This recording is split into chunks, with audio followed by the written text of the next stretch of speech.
Hey everybody, and welcome back to my channel for another favourites video. This time we're looking back at May 2019, and there are various bits and pieces to tell you about as usual.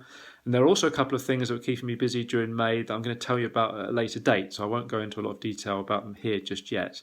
One is a documentary that was made about me by some wonderful film students. This was made for a major disability charity, so I'm waiting to see if they want to publish it. And regardless of whether they do or don't, I will eventually publish it on this channel at a later date as well. But I want to give them the chance to obviously showcase it as it was made for them. And I will link to it as appropriate when that happens, if it happens. But I'm very proud of how it came out, and the students are rightly so too. So I'm really looking forward to sharing it with you. And I'll also do a little making of video and a blog post to go with it too. But just to give you a little tease, here is a clip of me being interviewed in the documentary. So aniridia means I don't have an iris in my eye, the coloured circle, and that controls the size of your pupil to determine how much light comes in and out of your eye. So because I don't have the iris, or not fully formed one, I don't adjust so well to changes in light. So I'm overly sensitive to glare when it's sunny outside, and I take much longer to adjust in the dark, and I don't adjust to as much degree as everyone else as well. And then the other thing that kept me busy during May was preparing for the Aniridia Network Conference, which took place at the start of June. I was going to be taking video footage there and some photographs as well, recording the presentations, but I was also going to be doing a speech of my own as well. I was going to be one of the presentations there. And I did it. It went very well. People seem to like it. So I have the footage and the audio from that and everyone else's presentations, because I'm going to be editing it to put it up on the Aniridia Network's YouTube channel. So that's going to go up in the next couple of months or so I'm just going to go through things bit by bit. So yeah, keep an eye out for that, and I'll obviously tell you about it, link to it here when that goes up. Apart from those two bits, as I say, I can't really tell you too much about just yet because they're not fully out there in the public domain just yet. And there are still other bits that I can tell you about. There's always bits and pieces I'm getting up to, so let's crack on with it, and I hope you enjoy my little recap of the month.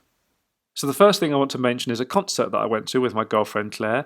We went to see Wallace and Gromit's Musical Marvels at the Barbican because we both love Wallace and Gromit and we both love music, so it seemed like a good combination.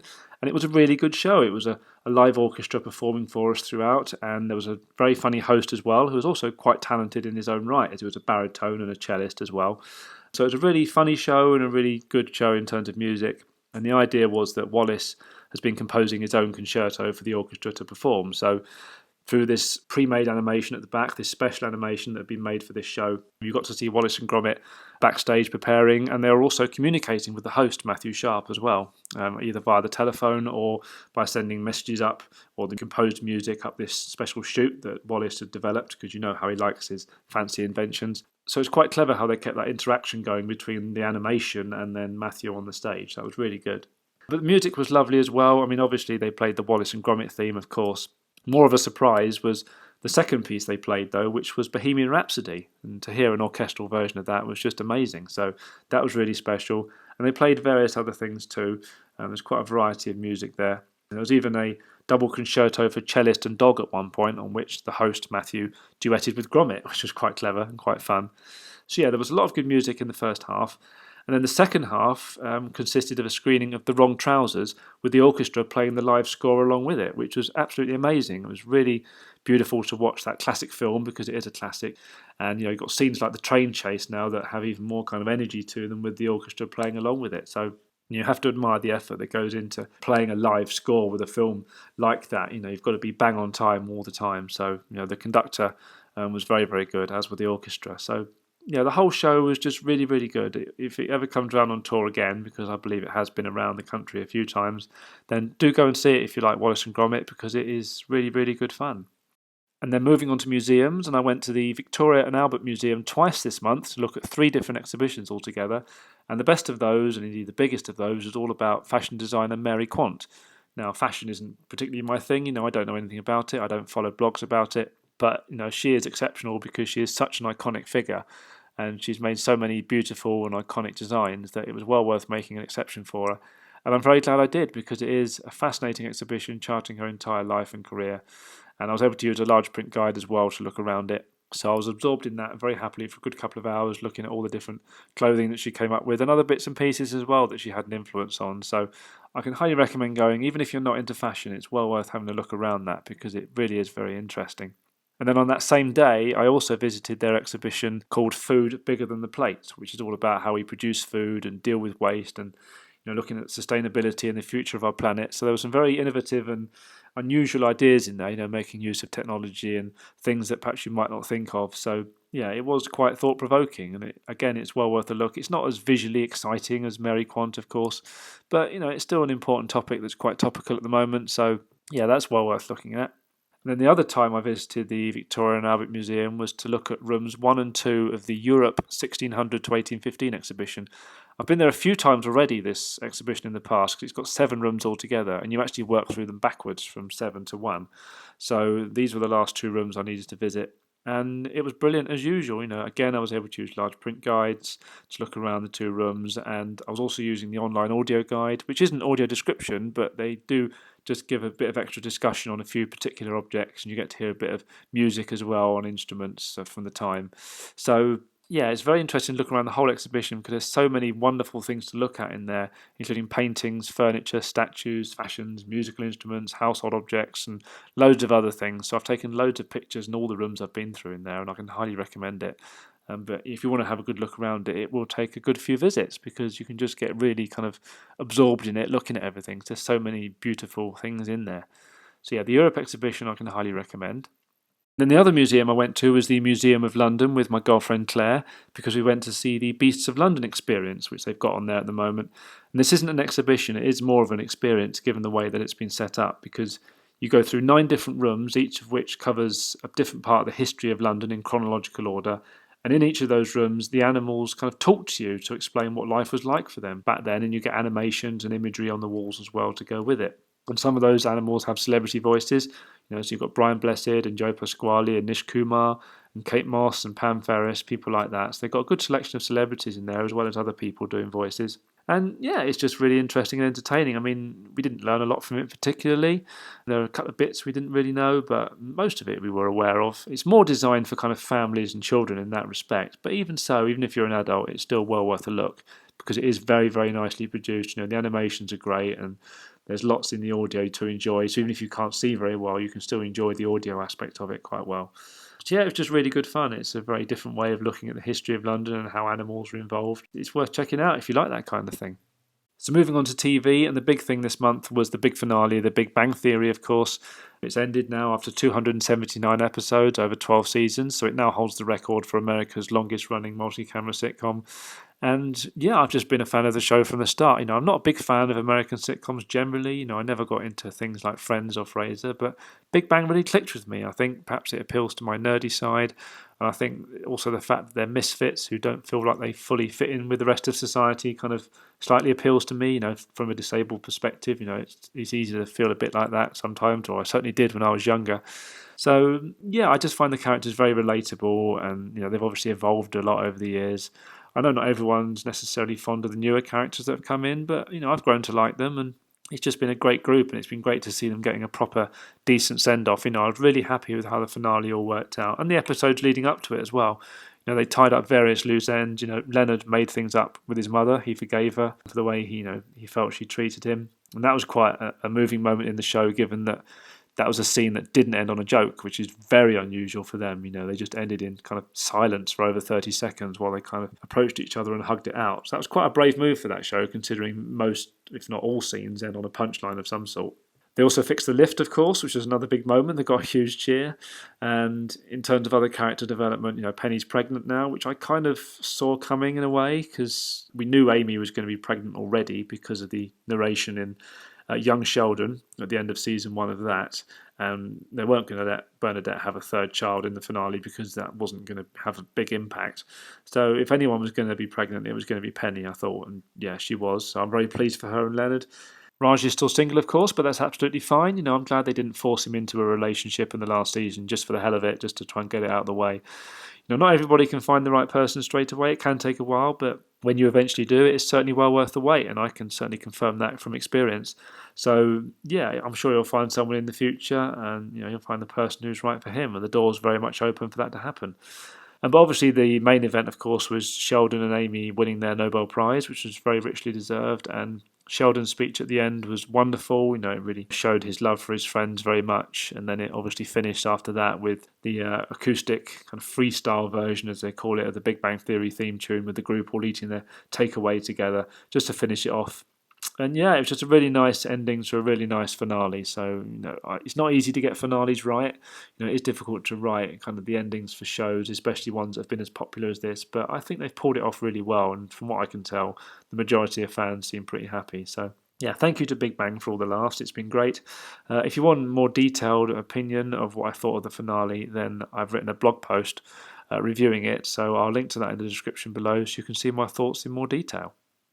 And then I also watched the Blu-rays for Doctor Who Series 11 and the New Year special called Resolution, because even though they came out earlier this year and I bought them at the time, I didn't want to watch them straight away because I knew we weren't getting a new series of Doctor Who until next year. So I thought saving them until about halfway through 2019 would help to bridge the gap a bit.